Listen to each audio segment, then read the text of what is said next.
Lalu Pak Kiai mengatakan, kalau tidak begitu siapa yang meneruskan amal ayahmu yang selama ini aktif menjadi pengurus majelis tarjih? Siapa yang meneruskan itu? Saya tertantang itu. Pak Fahmi, ini bapakmu sudah wafat. Kamu saya minta melanjutkan amal bapakmu untuk aktif di majelis tarjih. Kenapa waktu itu Ustadz Fahmi merasa kurang pantas? Tapi tidak ada kata-kata kecuali sami'na wa ata'na. Nah ini loh. Nah ini karakter Kopassus begitu. Dari sejak tahun 1970 yang sekarang kalau kita hitung selama 55 tahun Ustadz ya. Yeah. Bagaimana itu Ustadz ceritanya bisa selama itu berada di majelis tarjih pimpinan pusat? Ya, mana kalau kita bergabung di majelis tarjih. Alhamdulillahnya dengan bergabungnya para filsuf itu mewarnai majelis tarjih itu jadi lebih intelektual, tidak fikih sentris. Ya. Betul. Adanya ghirah, semangat untuk siap dididik menjadi kader-kader ulama dan zu'ama tarjih itu sudah satu modal penting. Ya. Saya kira lembaga pendidikan di Muhammadiyah itu semua ijazahnya asli. Tidak hanya asli, asli. Ya. Mengajar atau ceramah? Mengajar. Ulama atau zu'ama? Ulama dan zu'ama. Ketua BPH PUTM atau Dekan Fakultas UIN Sunan Kalijaga? Saya memilih Ketua BPH PUTM. Masya Allah. Penguatan ideologi atau penguatan akhlak? Penguatan akhlak. Muhammad Abduh atau Muhammad Iqbal? Saya Muhammad Iqbal. Takmir masjid atau dosen? Saya memilih takmir masjid. Abu Bakar atau Umar? Abu Bakar. Instagram atau Facebook? Facebook. Jalan kaki atau bersepeda? Sepeda. Hai sobatmu semua, selamat datang di ruang obrolan Ramadan yang khusus menelusuri jejak ulama tarjih. Podcast ini menjadi jembatan naratif kisah hidup, pemikiran, dan keteladanan tokoh-tokoh tarjih dikemas secara santai dan kekinian tanpa kehilangan kedalaman keilmuan.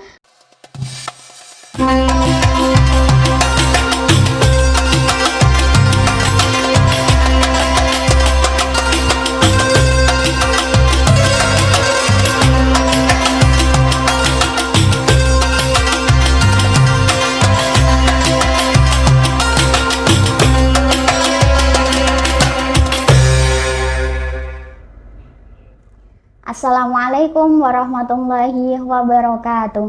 Hai sobatmu semua, selamat datang di ruang obrolan Ramadan yang khusus menelusuri jejak ulama tarjih. Podcast ini menjadi jembatan naratif kisah hidup, pemikiran, dan keteladanan tokoh-tokoh tarjih dikemas secara santai dan kekinian tanpa kehilangan kedalaman keilmuan. Bersama saya Dewi Umaroh dan rekan saya Ilham Ibrahim, Ustadzah Uma. Hari ini kita kedatangan salah satu ulama yang telah lama bergelut di majelis tarjih, yakni Ustadz Fahmi Muqaddas. Assalamualaikum Ustadz. Waalaikumsalam warahmatullahi. Bagaimana Ustadz kabarnya? Alhamdulillah sehat. Sehat. Di umur yang keberapa Ustadz? Pada tanggal 29 Januari 2026 kemarin usia saya alhamdulillah baru mencapai 81 tahun. Masya Allah, 81 tahun. Ya, 81 Alhamdulillah, tapi masih sehat bugar Ustadz ya? Ya insya Allah semangatnya 18 tahun. Semangatnya 18 tahun, kalah kita. Meskipun kemarin sempat sakit, tapi sekarang sudah sembuh Ustadz ya? Alhamdulillah. Ustadz, sebelum lanjut nih, saya mau tanya. Nama Ustadz tadi kan Dr. Andes Muhammad Fahmi Muqaddas. Ada hubungannya nggak Ustadz dengan mantan Ketua KPK Bapak Busyro Muqaddas? Ya, saya ini putranya Kiai Haji Muqaddas Syuhada. Menantu Kiai Haji Zaini Hashim Auman. Nah, Pak Muqaddas menikahi Ibu Siti Laila Zaini, putri Kiai Haji Zaini Hashim itu, kemudian melahirkan 7 orang anak.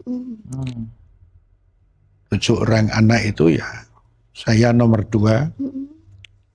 Lalu kalau sesudah saya itu Muhammad Muqaddas, kemudian sesudah itu Busyra Muqaddas. Oh, oke. Jadi kakak beradik Ustadz ya? Ya, kalau kakak saya namanya Lutfi Muqaddas. Waktu kecil sering berantem nggak? Oh, sering. Oh, sering. Gimana tuh berantem? Terutama dengan kakak saya, Pak Lutfi. Rebutan mainan atau Ya, macam-macam lah. berantemnya Ya, anak-anak lah ya? Iya, berantem anak. Ustadz, sekarang di umur 81 ini, kesibukannya apa Ustadz akhir-akhir ini? Ya, kesibukan saya yang pertama, saya menjadi penasehat Masjid Al-Furqon.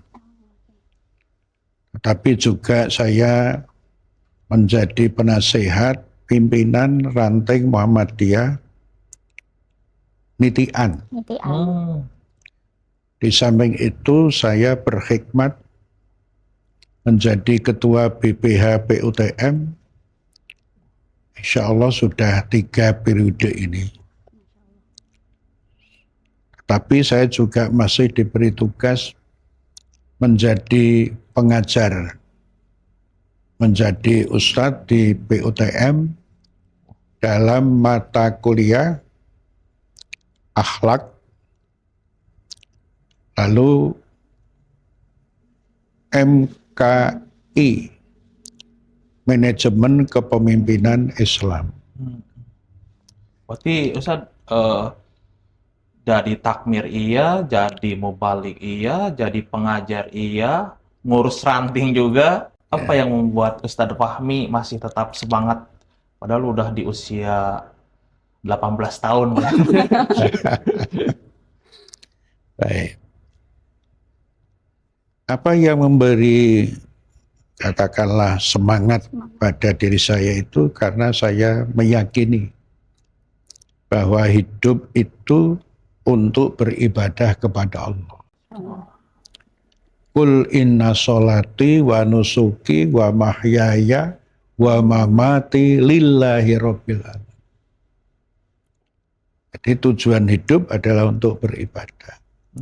Yang kedua, saya yakin bahwa Muhammadiyah sebagai gerakan Islam dakwah amar ma'ruf nahi munkar itu sebagai sebuah organisasi yang memang menjadi keharusan dalam rangka untuk mengamalkan firman Allah dalam surat Ali Imran ayat 104.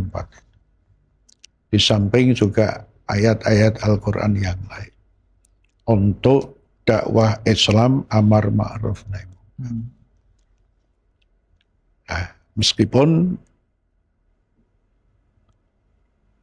demikian juga saya meyakini bahwa beramal melalui Muhammadiyah itu sebagai sebuah bagian dari ibadah saya dalam hidup di dunia ini.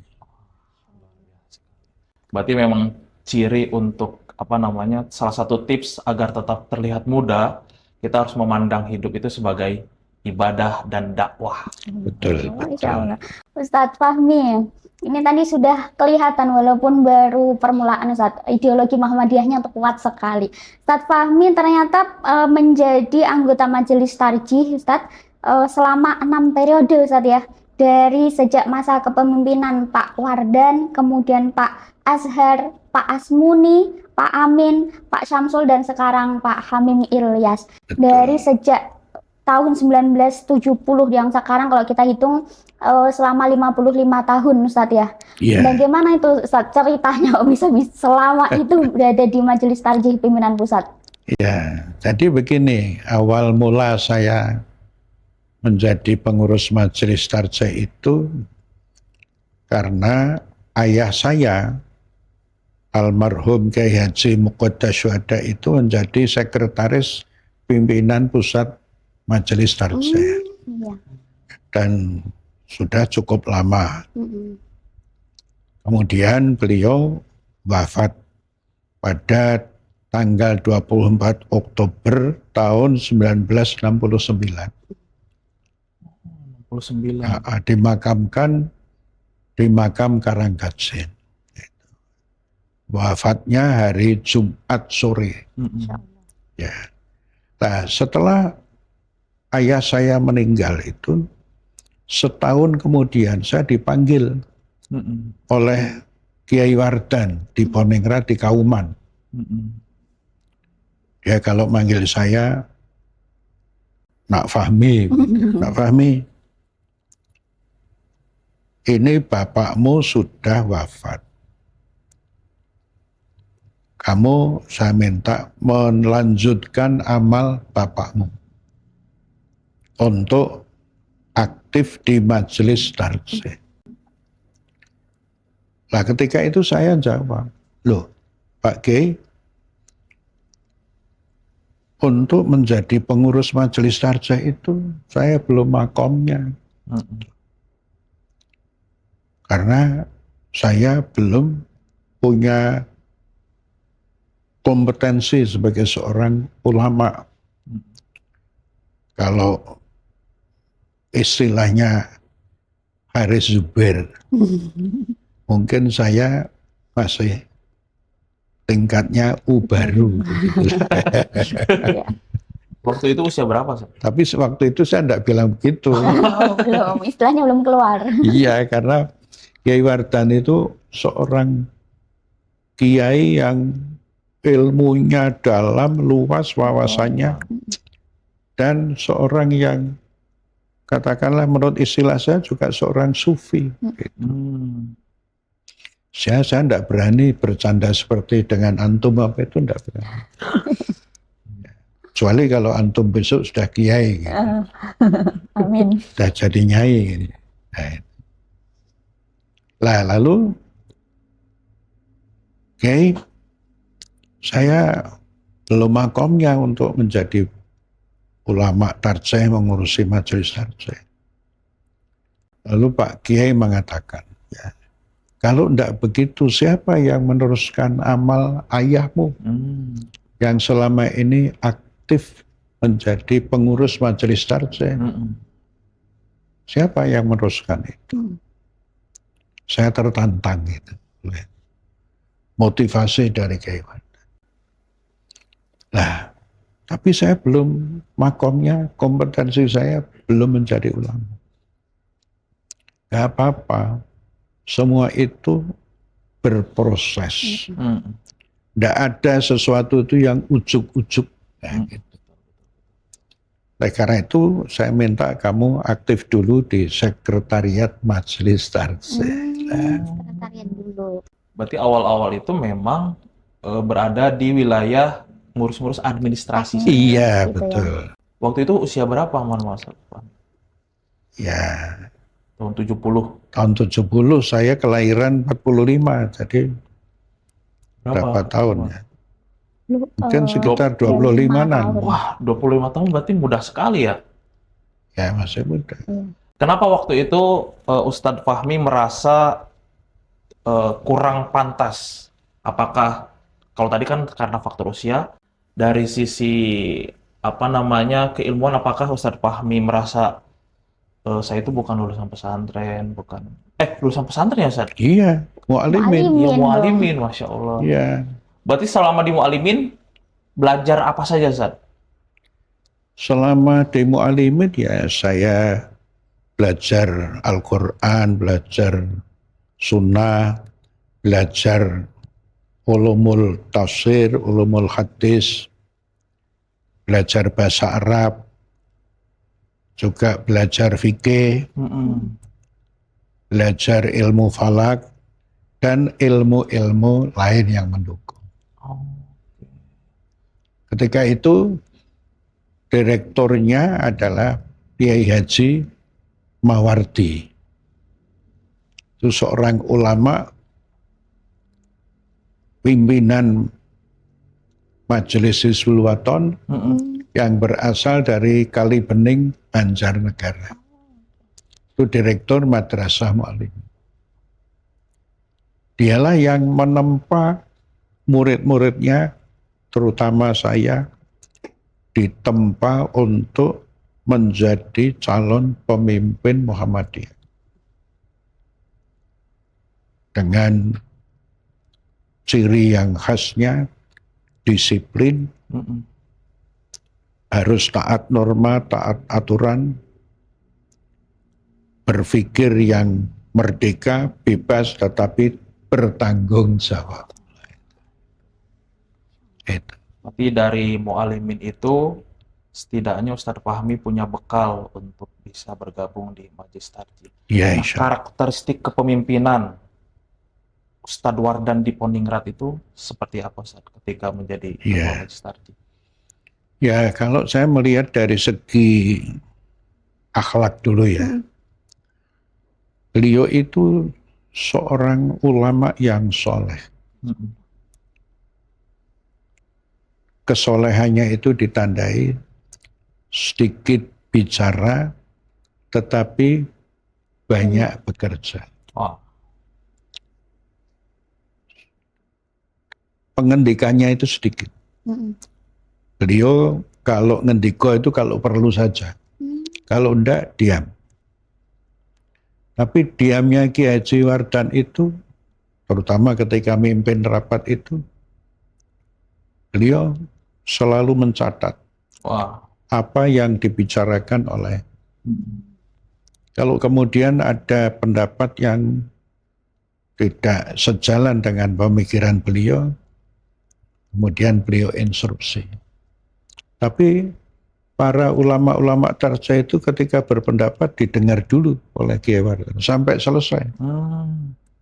Jadi dia mengeterapkan adabul munadharah. Adabul munadharah. Adab berdiskusi. Dia dengarkan, dia amati, dia catat. Lalu kalau ada yang tidak sejalan dengan beliau, ditanyakan. Apa Ustadz kok punya pendapat seperti itu? Dalil Qur'annya apa? Dalil sunnahnya apa? Lalu bagaimana cara beristidlalnya? Jadi beliau teliti sekali, cermat, kritis, tapi dengan sikap yang tawadhu. Itu Kiai Wardan. Pertama kali mengikuti, itu kan di masa Pak Wardan Diponingrat, ada muktamar khususi mungkin ya, benar? Sudah ada muktamar belum? Pas muktamar khususi Tarjih. Setahu saya sudah ada. Sudah ada. Muktamar khususi itu sebuah muktamar yang menyertai muktamar Muhammadiyah. Karena Muhammadiyah sebagai gerakan dakwah Islam, yang dibicarakan itu tentu masalah-masalah agama.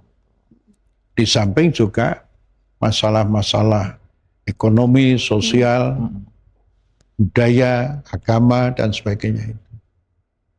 Waktu Ustadz Fahmi di periode Pak Wardan Diponingrat, muktamar khususinya itu membahas tentang apa? Yang seingat Ustadz Fahmi.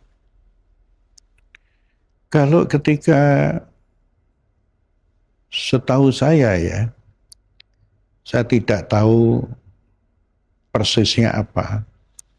Tetapi pada masa Kiai Haji Wardan Diponingrat itu banyak masalah-masalah yang dibicarakan. Ya, antara lain misalkan masalah Hisab kalau nggak salah. hisab, falak ya. Kemudian juga kalau saya ingat di muktamar di Wiradesa itu antara lain juga membicarakan masalah-masalah yang berkaitan dengan ibadah, Wiradesa ibadah, kan masih ibadah. banyak ibadah. Masih tentang ibadah-ibadah. iya masalah ibadah. Itu setahu saya. Kemudian ada muktamar munas, muktamar yang lain, misalkan di Muktamar Garut ya, ya itu antara lain membicarakan masalah sholat Idain. Apakah pakai takbir 7 kali, 5 kali apa tidak? Itu Muktamar di Garut kalau tidak salah. Kemudian juga di Klaten ya. Kalau ketika itu saya kira sudah munas itu. Di Klaten itu membicarakan masalah bayi tabung. Iya. Bayi tabung. Ya, seingat saya itu. Ustadz, ini kan tadi dari masa Pak Wardan sampai Pak Hamim, mungkin bisa dijelaskan secara singkat, Ustadz, karakteristik khusus di antara semua pemimpin itu, Ustadz. Tadi Pak Wardan sedikit bicara, banyak bekerja. Kemudian kalau Pak Azhar, Ustadz? Ya, kalau Pak Azhar itu, dia itu seorang, setahu saya, dia itu latar belakang background keilmuannya dimulai dari Madrasah Zu'ama. Madrasah Zu'ama. Dia salah seorang muridnya dari almarhum Pak Muqaddas dulu. Karena Pak Muqaddas ketika itu menjadi direktur Zu'ama. Nah, Pak Azhar itu sesuai dengan latar belakang pendidikannya di Zu'ama, kemudian beliau melanjutkan ke PTAIN. PTAIN itu ya sebuah lembaga pendidikan tinggi agama Islam negeri di Yogyakarta. Setelah itu beliau melanjutkan studinya di Irak. Kemudian setelah di Irak baru di Kairo Al-Azhar. Nah, Pak Azhar itu memang disiplin keilmuannya di bidang syariah, terutama keahliannya di bidang waris. Beliau seorang fakih yang sudah maju pemikiran-pemikirannya. Beliau memahami problem-problem kekinian ketika itu. Namun dia tetap kekeh pendiriannya ketika berbicara problem-problem keagamaan yang menyangkut pemikiran-pemikiran yang baru. Ya, misalkan pada masa itu kita mengenal ada pemikiran dari Pak Nur Khalis Majid. Ya, tentang pembagian waris. Oh iya. Ya, li zakari mislu hadzil unsayain. Ya, saya tertarik dengan diskusi yang digelar di kantor PP Muhammadiyah di Jalan Keadalan. Mohon maaf, Cak Nurnya hadir nggak? Hadir. Hadir ya? Hadir. Menarik. Iya, ketika itu Cak Nur menganggap bahwa li zakari mislu hadzil unsayain itu tidak memposisikan wanita sejajar dengan laki-laki. Bahkan itu bertentangan dengan nilai-nilai keadilan. Menempatkan wanita bukan dalam posisi yang istilah sekarang itu setara. Nah, saya menarik pendapatnya Pak Azhar itu. Pak Nur Khalis, jangan melihat dari aspek lidzakari mislu hadzil unsayain. Tapi yang harus dilihat adalah bahwa lidzakari mislu hadzil unsayain itu ada munasabahnya dengan ayat yang lain, yaitu ar-rijalu qawwamuna 'alan nisa. Laki-laki itu sebagai penanggung jawab terhadap wanita dan anak-anaknya. Karena posisi laki-laki itu sebagai seorang penanggung jawab untuk istrinya, yang istrinya itu ya wanita Iya. dan anak-anaknya.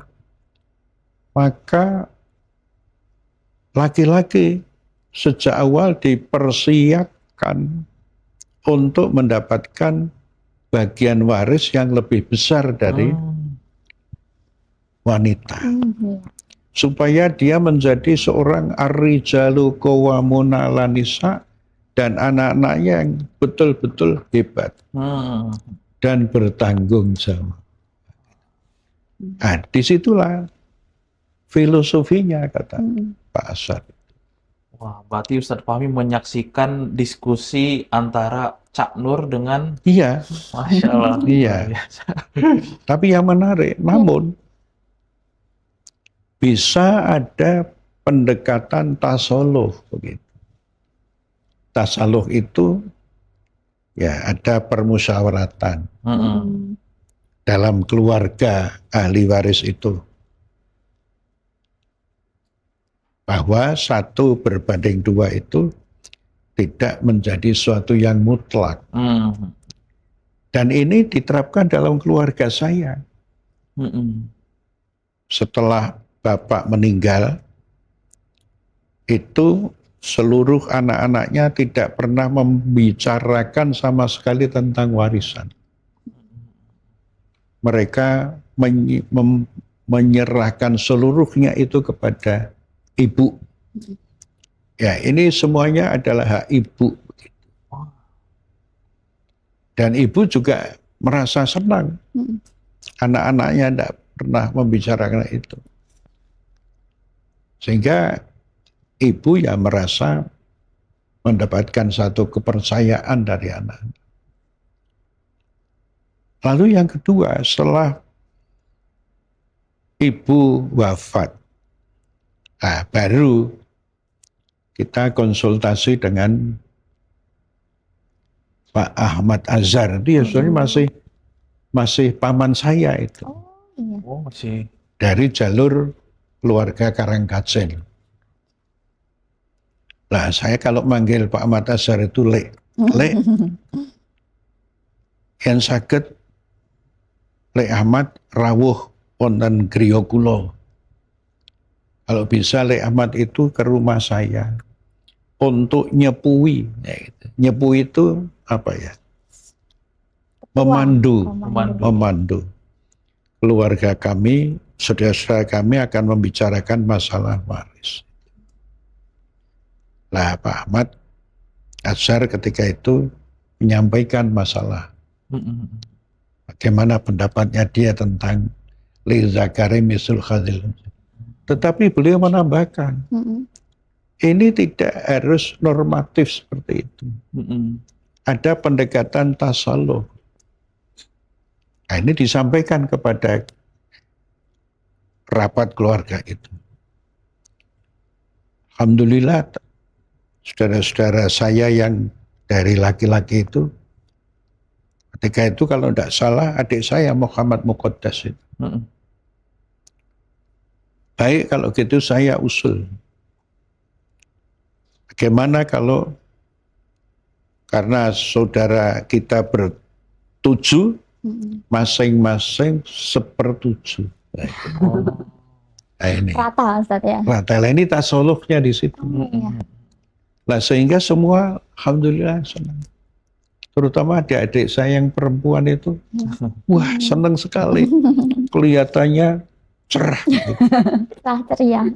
Nah, barangkali cerahnya itu kok ada sikap tasawuf. Saudara-saudara yang laki-laki, saudara-saudara saya laki-laki kok seperti itu. Kedua, adik saya perempuan yaitu Jazimah Muqaddas dan Faranah Muqaddas itu kelihatan cerah. Dan menurut saya, ya selama ini yang banyak menyantuni orang tua, ya biasanya malah anak-anak perempuan. Betul. Yang lebih care. Nah, lebih care pada orang tua. Kalau yang namanya anak laki-laki itu biasanya ke sana kemari. Iya. Ya begitu yang Iya. itu dari segi masalah pemikiran keagamaan. Jadi sebetulnya fikihnya Ahmad Azhar Basir itu sudah fikih yang berkemajuan.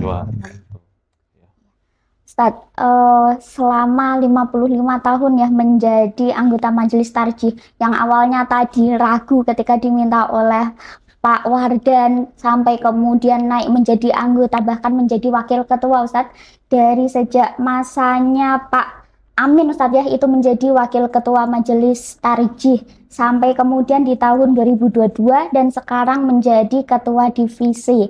Nah, dari yang awalnya ragu kemudian menjadi kader militan kalau menurut saya, karena selama podcast kemarin setiap orang berpengaruh di Majelis Tarjih ketika kita tanya bagaimana asal mula bisa bergabung di Majelis Tarjih, mereka selalu mengatakan karena ditarik oleh Ustadz Fahmi Muqaddas. Nah ini menarik Ustadz, bagaimana kok ceritanya Ustadz tiba-tiba menjadi yang mengkader atau mengajak orang-orang bahkan bisa melihat orang ini potensial untuk masuk Majelis Tarjih, gitu, bagaimana Ustadz?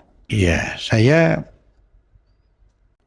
di Majelis Tarjih itu dijuluki, tapi ini sebenarnya istilah plesetan saja. Dijuluki ini Ustadz Fahmi ini termasuk memiliki kompetensi sebagai ulul albab. Nah, ternyata ulul albab itu dimaksudkan oleh teman-teman itu pelobi. Oh, betul. Diplomasi. Iya, pelobi. Diplomasi. Lah, setiap ada penyusunan pengurusan itu saya dipanggil. Misalkan ketika zamannya Pak Asmuni, saya juga diajak membicarakan. Ketika zamannya Pak Azhar juga dibicarakan. Begitu juga ketika periodenya Pak Amin Abdullah, Pak Samsul Anwar, bahkan sampai periode yang Pak Hamim ini. Saya termasuk diajak bicara dalam tim kecil untuk membicarakan siapa teman-teman yang bisa direkrut untuk memperkuat Majelis Tarjih. Ya itu begitu aja. Lah saya punya banyak teman karena saya memang barangkali saya ini merasakan orang banyak teman itu karena sering silaturahmi. Dalam silaturahmi itu kita bisa mengenal, bisa berta'aruf dengan berbagai teman. Dari segi pikirannya, pemikirannya, dan sebagainya. Dari segi tabiatnya, akhlaknya, dari segi pengalamannya itu. Nah, di samping itu saya juga senang berorganisasi. Nah, mungkin karena pertimbangan itu saya sering dimasukkan dalam tim rekrutmen. Iya. Kira-kira Ustadz Fahmi, apa penilaian Ustadz Fahmi untuk menilai, ini cocok kayaknya untuk di Majelis Tarjih. Ini kayaknya cocok di Majelis Tarjih. Begitu gimana penilaian Ustadz Fahmi untuk memilih ulama itu untuk masuk ke Majelis Tarjih? Ya saya kalau melihat seseorang itu karena dari segi pergaulan saya, dialog saya. Ya terutama dari segi tingkat kesolehan dulu yang saya lihat. Karena itu penting. Tingkat kesolehan itu sebagai ciri ulama. Yang ini sering didengungkan oleh Profesor Samsul Anwar. Tingkat kesolehan tertentu. Nah, tingkat kesolehan itu saya amati dari segi akhlaknya. Bagaimana dia bergaul dengan teman, bagaimana dia bergaul dalam keluarganya, dengan tetangganya, itu saya amati. Nah, sehingga Akhirnya saya mencari beberapa orang, termasuk teman-teman saya di Fakultas Filsafat Universitas Gadjah Mada. Iya. Ya, melalui dialog-dialog itu. Kan kita senang berteman, berdialog itu pasti. Bahkan ketika saya kuliah di Universitas Gadjah Mada, Fakultas Filsafat itu, saya bertemu dengan Pak Rizal Mustansir, dengan Ahmad Haris Zubair, dan bertemu dengan teman-teman lain di Fakultas Filsafat. Kita sering berdiskusi. Bahkan karena mereka juga tahu latar belakang saya itu dari Fakultas Syariah IAIN Sunan Kalijogo. Sering teman-teman juga bertanya, berdiskusi tentang masalah-masalah fikih, masalah keagamaan. Ya tentu mereka juga punya basis pengetahuan keagamaan di samping filsafat. Nah, sehingga mereka tertarik untuk belajar bahasa Arab. Wah, Iya, Ahli filsafat belajar bahasa Arab. iya. Seingat saya mengundang Ustadz Hamim Elias ketika itu untuk datang di UGM beserta teman-teman itu belajar bahasa Arab. Menarik. jadi para filsuf UGM yang mau bergabung di Majlis Tarjih itu diajari dulu bahasa Arab sama Pak Hamim Pak Elias, Hamim. ya. Seingat saya ketika itu beliau memberikan pelajaran tentang al-amsilatut tasrif dan juga jurumiyah. Iya. Oh, Iya, Pak Hamim Elias itu. Nah, itu sehingga melalui pergaulan diskusi seperti itu saya akhirnya bisa memilih. Oh, ini teman ini bisa. Lalu saya ajak, gimana kalau kita bergabung di Majelis Tarjih? alhamdulillahnya dengan bergabungnya para filsuf itu mewarnai Majlis Tarjih itu jadi lebih apa ya, lebih intelektual, tidak fikih sentris. Oriented, ya. Betul. Betul. Ya. Dan memang potensial semua yang Ustadz Fahmi undang. Ustadz, selain itu Ustadz Fahmi juga merupakan Ketua BPH Pendidikan Ulama Tarjih Muhammadiyah dari tahun 2005 Ustadz ya. Tadi di Majelis Tarjih jadi pelobi orang-orang untuk masuk ke Majelis Tarjih. Sekarang menjadi Ketua BPH bahkan dari tahun 2005, berarti sekitar 20 tahun lebih Ustadz. Nah, bisa diceritakan Ustadz, ini bersinggungannya dari mana antara Majelis Tarjih dengan PUTM? Iya, saya harus merunut tentang sejarah. Ya. Jadi begini, sejauh yang saya tahu, saya pengawal pendidikan ulama Tarjih Muhammadiyah itu sejak berdirinya tahun 1968. Ya, ketika itu ada gagasan dari Kiai Haji Umar Afandi. Kiai Haji Umar Afandi itu adiknya Kiai Haji Demyati Kulon Progo. Padahal Kiai Haji Demyati itu dulu muridnya bapak saya. Oh. Almarhum Kiai Haji Muhammad Muqaddas di Zu'ama. Lagi Haji Demyati itu memanggil Pak Umar Afandi adiknya. Dek Umar. Dek Umar ini kan punya pengetahuan tentang banyak kitab. Punya pengetahuan fikih, kemampuan di dalam berijtihad dan sebagainya.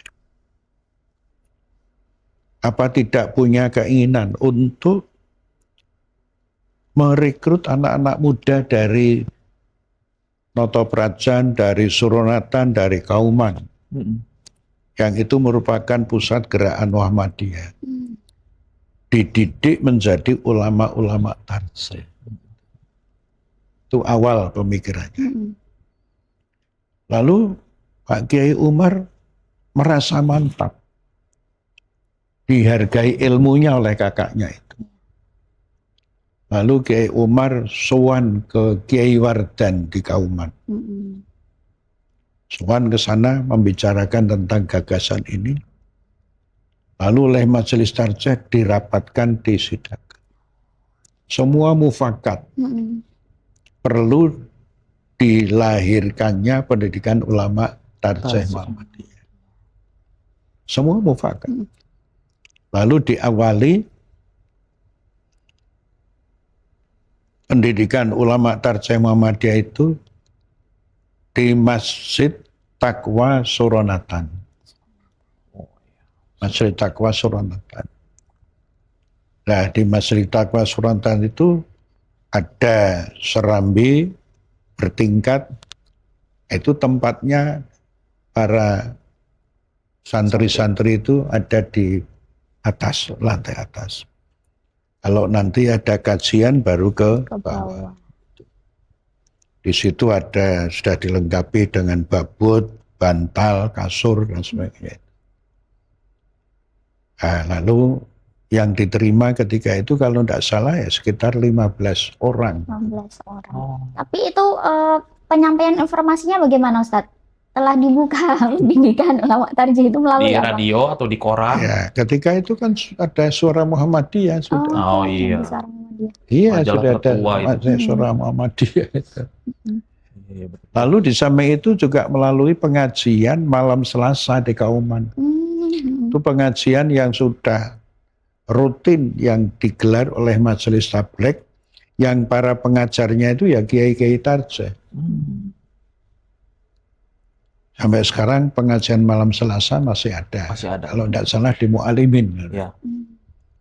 Nah itu akhirnya banyak yang daftar. Nah, cuma yang diterima hanya 15. Nah, Kiai Haji Umar Afandi itu lebih dulu membaiat para calon-calon santri itu, dibaiat itu. Artinya dijanji apakah kamu betul-betul istiqomah untuk menjadi ulama-ulama tarjih. Istiqomah ulama-ulama tarjih. Sehingga mereka membaca baiat itu. Dengan catatan, kalau kamu masuk di PUTM, harus istiqomah. Tidak boleh nyambi ke yang lain-lain. Bahkan double di perguruan tinggi, tidak boleh.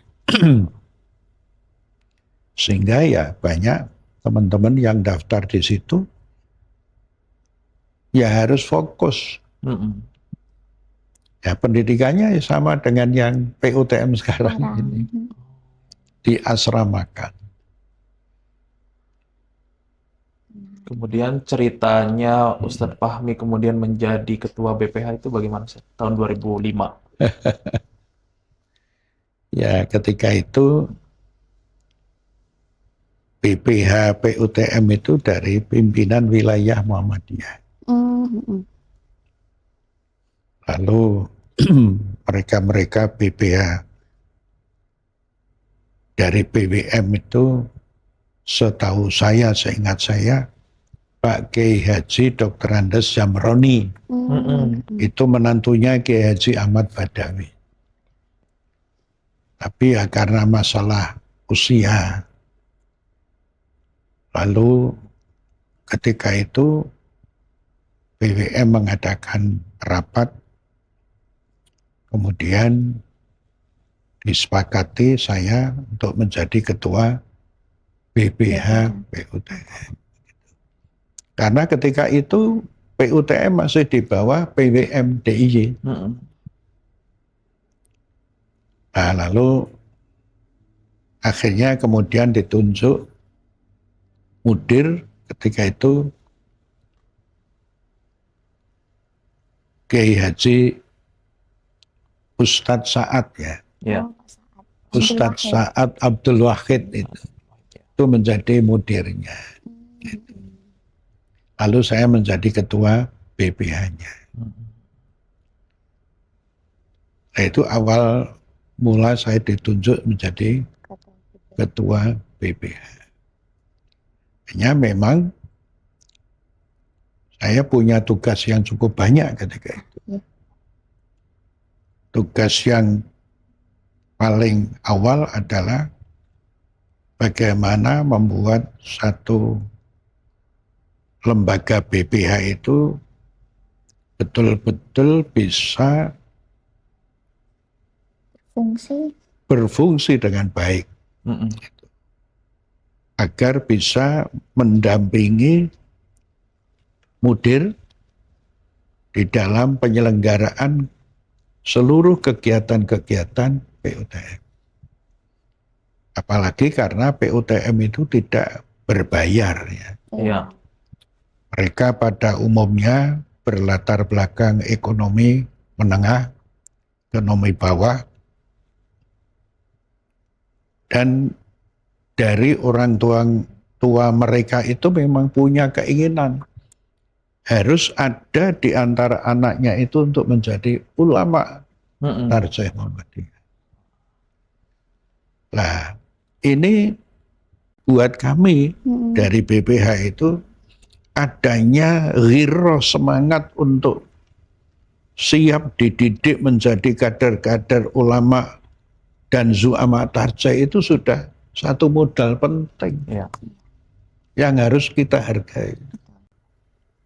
Jangan lalu mereka sudah semangat, lalu kita beri beban SPP, apalagi SPP seperti PTM-PTM yang lain. Akhirnya kami punya kesepakatan tidak ada SPP, hanya diminta memberikan infak. Ya, setahu saya kalau PUTM sekarang itu infaknya per bulan 500.000. Tapi tidak ada SPP. Tidak ada. 500.000 itu mereka sudah diasramakan, sudah mendapatkan pendidikan, yang sistem pendidikan di PUTM ya saya kira antum kan alumni PUTM ya. Sudah tidak usah saya ceritakan lagi. Ya, hanya ketika itu kami dihadapkan kepada bagaimana kader-kader PUTM itu bisa mempunyai legal formal. Karena ketika itu, kalau tidak salah ya, pada zamannya Kiai Haji Suprapto Ibnu Jurem itu, dan pada masanya Kiai Haji Umar Fati itu memang ditekankan. Kamu belajar di PUTM itu tidak usah mengharapkan titel. Wah. Yang penting kamu jadi ulama, jadi kiai. Kalau jadi ulama, kiai itu nanti rezeki akan datang. Nah, sehingga karena itu sudah sebagai kebijakan mudir ya, kami pun mengikuti. Sehingga kami sebagai BPH ya, lalu berusaha mencarikan donatur. Nah, ada donatur yang menarik dan itu menjadi catatan sejarah PUTM. Apa itu, Ustaz? Yaitu Bapak Dr. Andes Marzuki Usman. Itu alumni IMM. Kebetulan karena keahliannya, kompetensi keilmuannya, dia dipilih menjadi ketua Bapepam.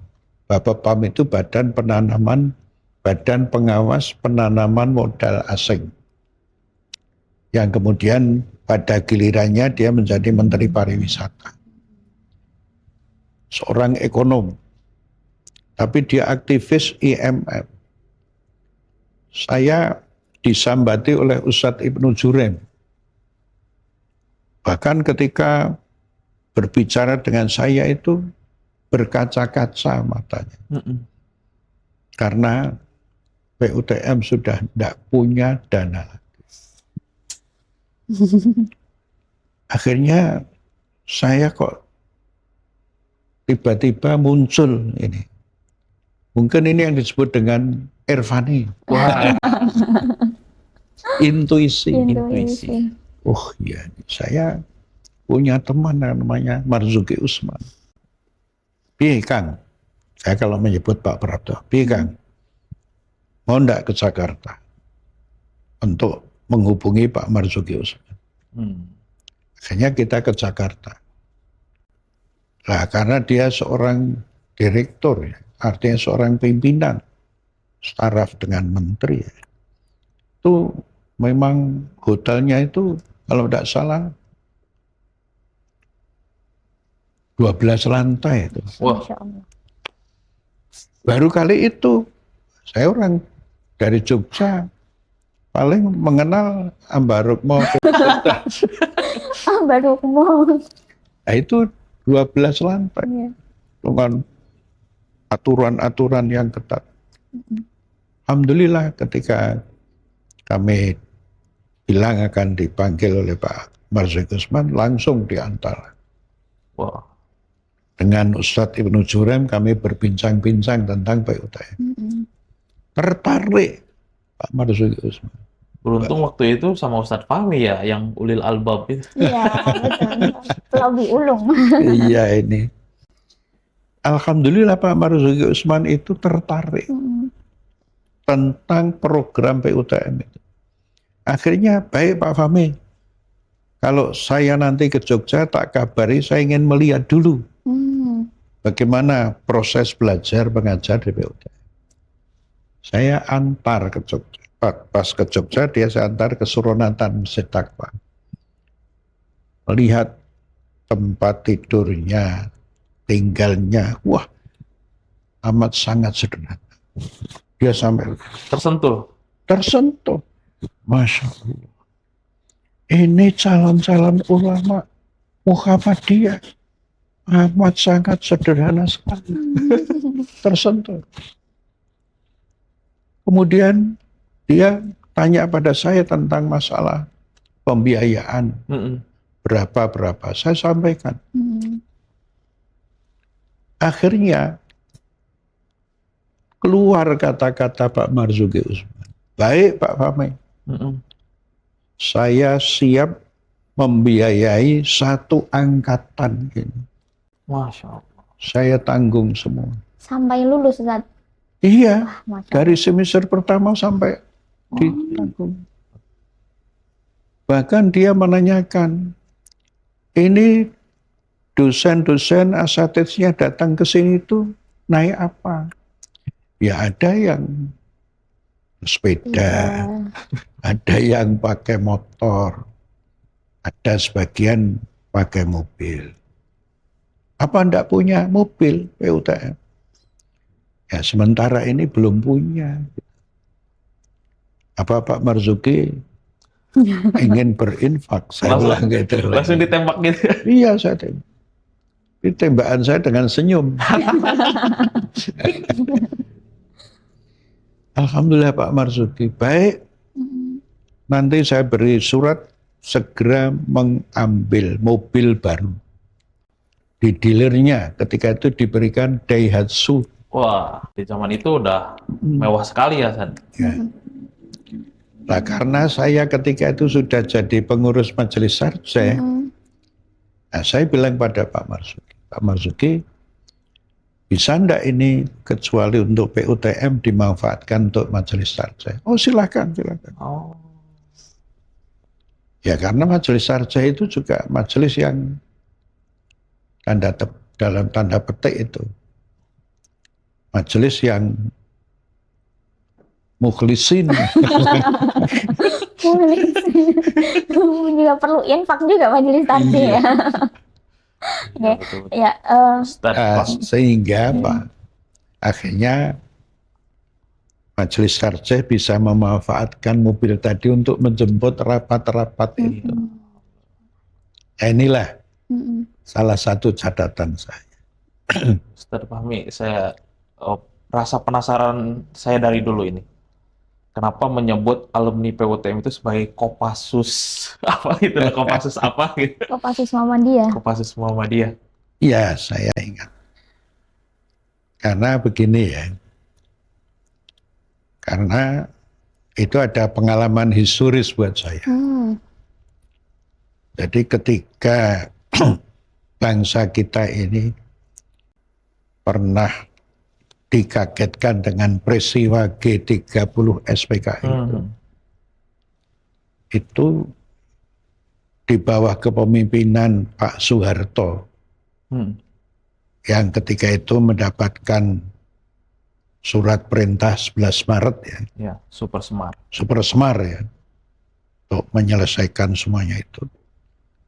Lalu beliau kan menggunakan RPKAD, Resimen Para Komando Angkatan Darat, yang sekarang itu menjadi Kopassus Angkatan Darat. Kopassus itu Komando Pasukan Khusus. Yang Kopassus itu merupakan pasukan-pasukan elit. Dan ciri dari pasukan elit itu selalu siap kapan saja ditugaskan, kapan saja diperintahkan. Nah, saya memahami calon-calon ulama tarjih dengan sistem pendidikan asrama, sistem pendidikan yang seperti itu. Ini calon-calon ulama zu'ama yang harus siap diperintah kapan saja, dimanapun saja. Termasuk antum dulu, ditugaskan tugas pengabdian di mana? Di Panti Asuhan Imogiri. Padahal antum asalnya dari mana? Dari Garut. Dari Garut ke Imogiri. Imogiri itu kan bukit tinggi ya? Iya, Bu. Iya kan? Agak gersang memang. Iya. Gunung yang tinggi kan, bukit tinggi. Kondisi di Imogiri di sana cukup berat. Dari Garut yang kehidupannya tidak seperti itu, masuk ke kondisi yang gersang. Tapi berhasil tuh antum. Antum ditugaskan kemana? Di PUTM, Ustaz. Di PUTM. Harus membenahi kurikulum, membenahi sistem kemusyrifan dan sebagainya. Tugas yang cukup berat. Tapi tidak ada kata-kata kecuali sami'na wa ata'na. Nah ini loh. Nah ini karakter Kopassus begitu. Teman saya banyak yang di pelosok-pelosok negeri, ada yang di Tojo Una-Una Sulawesi, ada yang di Medan. Kaltara juga ada. Kaltara ya. Ada yang juga di Papua ya. Ada juga. Iya. Insya Allah. Nah, maka saya menggunakan istilah Kopassus itu. Yang ini diperkuat oleh Ketua Umum sekarang ini, Profesor Dr. Haidar Nasir. Ketika mau wisuda PUTM, saya lupa kapan itu. Di Kaliurang itu beliau menggunakan kata-kata ini. Antum semua ini ada Kopassus Perserikatan Muhammadiyah. Masya Allah. Ya menarik. Ya ini antum tadi tanya itu ya. Terakhir nih, sebagai seseorang, sebagai saksi hidup PUTM dari sejak lahir sampai sekarang, melihat perkembangannya, adakah pesan khusus Ustadz untuk lembaga PUTM ke depannya maupun kepada tolabah-tolibatnya, Ustadz? Iya. Jadi sebetulnya tolabah-tolibah periode sekarang ini sudah harus lebih bersyukur. Karena begitu mereka masuk di PUTM itu, mereka sudah mendapatkan kartu mahasiswa-mahasiswi dari UAD maupun dari UMY. Jadi istilahnya itu mereka sudah punya hak secara akademik untuk 2 program studi, baik di ilmu hadis maupun pendidikan agama Islam di UMY.